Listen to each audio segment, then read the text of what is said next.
Bonjour, je m'appelle Lamine et je suis réfugié en Italie depuis 5 ans. Je voudrais partager ce que je sais parce que cela pourrait aider d'autres personnes et parce que le fait d'en parler et de demander de l'aide peut nous aider à nous sentir mieux. En tant que réfugiés et demandeurs d'asile, nous avons tout quitté pour être en sécurité. Nous avons souvent vécu beaucoup de choses horribles dans nos propres pays, pendant notre voyage et parfois même ici en Italie.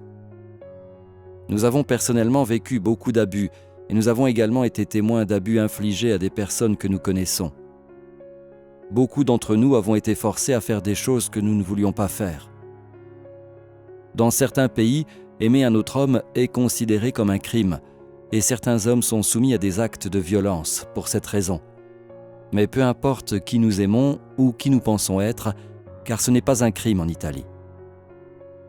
Nous sommes les seules personnes à pouvoir décider sur notre corps, car nos corps sont importants et la violence est toujours injustifiée. Souvent, en tant que victimes d'abus, nous avons peur et nous en avons honte. Mais ce n'est pas notre faute et nous ne sommes pas seuls. Les victimes d'abus peuvent obtenir de l'aide en Italie. Si nous avons besoin d'une protection, nous pouvons et devons trouver le courage de le communiquer aux autorités, car cela peut être une raison de demander une protection en Italie. Tous les examens médicaux ou les soins nécessaires à la suite de l'abus sont gratuits. Si vous êtes demandeur d'asile ou réfugié, vous pouvez demander à être vu par un médecin.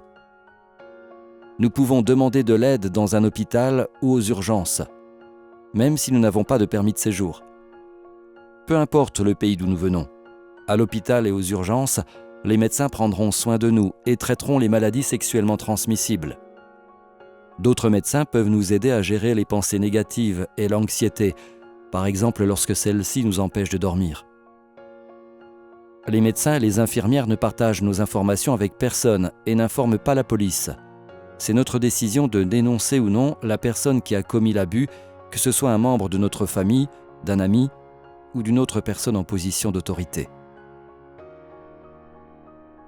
Si nous souhaitons plus d'informations ou d'aide, nous pouvons appeler le 1522.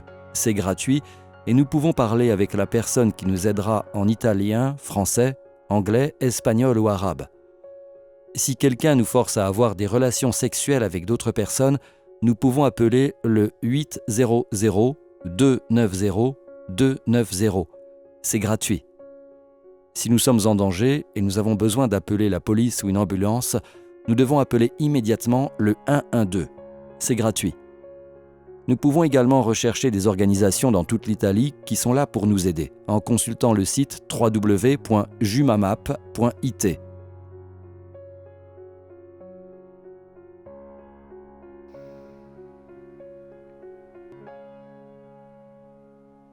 J'ai des droits. Si vous êtes victime d'abus, veuillez demander de l'aide.